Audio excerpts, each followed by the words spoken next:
Pour le sport, on va maintenant parler musique. Son nom ne vous dit peut-être rien, mais si vous habitez à Nantes, vous avez peut-être déjà croisé son camion jaune ou vu les rues se transformer en dance floor sur son passage. Emmanuel Mézeret est avec nous sur ce plateau. Bonjour Emmanuel. Bonjour. Alors on vous connaît mieux sous le surnom de Daddy Reggae. C'est quoi Daddy Reggae? Daddy Reggae, c'est un fantasme devenu réalité.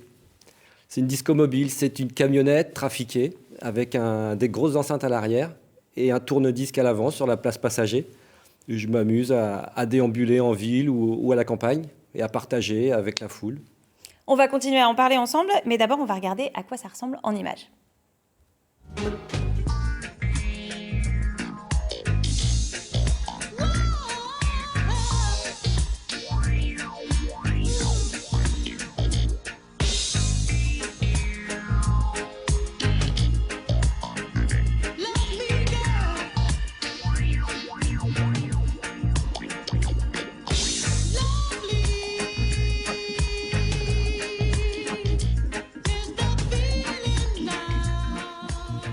Vous avez tourné ces images entre Paris et Nantes cet été. Alors on le voit, les terrasses de café sont pleines.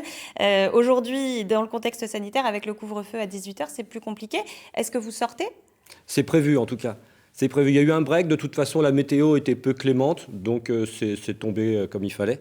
Mais c'est prévu incessamment, hein, bien sûr. Et vous envisagez de sortir comment? Sous quelles conditions? Du coup, tôt, la journée? Comment ça...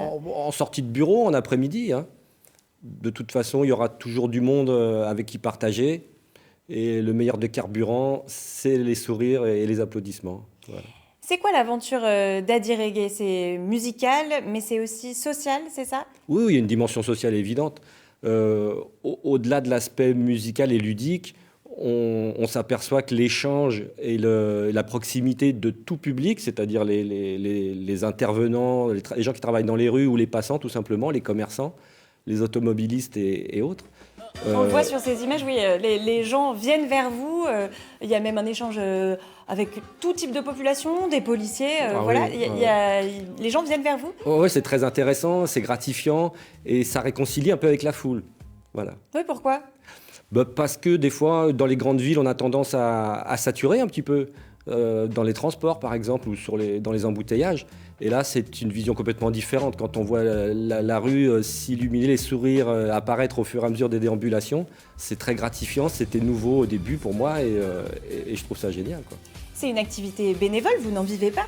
Non, j'en vis pas. Mais ça me donne beaucoup de plaisir, ça me procure beaucoup de plaisir. Et je vous dis, le meilleur des carburants, c'est le plaisir mutuel avec les passants. Vous vous appelez Daddy Reggae parce que vous avez commencé avec du reggae, mais vous avez un peu évolué, c'est ça? Vous vous êtes ouvert à d'autres musiques? Ah oui, je viens du milieu sound system, moi. Le sound system, c'est une discothèque, dédiée complètement à la musique reggae et à la danse en particulier. Et j'ai élargi un peu le concept en passant de la salsa, du disco. En jouant dans les rues, il faut s'élargir, effectivement. Je passe même du rock.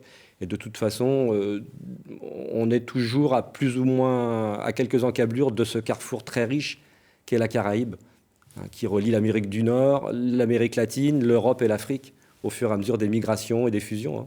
Un dernier petit mot. Hier, on a appris la mort de Tonton David, qui a contribué à populariser le reggae en français. On peut lui faire qu'un hommage, hein. C'était des textes, on sentait le vécu, une grosse chaleur humaine, évidemment. On a le même âge, on est de la même génération, on a connu l'âge d'or. Merci beaucoup Emmanuel Mézeret d'être venu sur notre plateau. Avec On plaisir. guettera la sortie de la camionnette jaune dans les semaines à venir.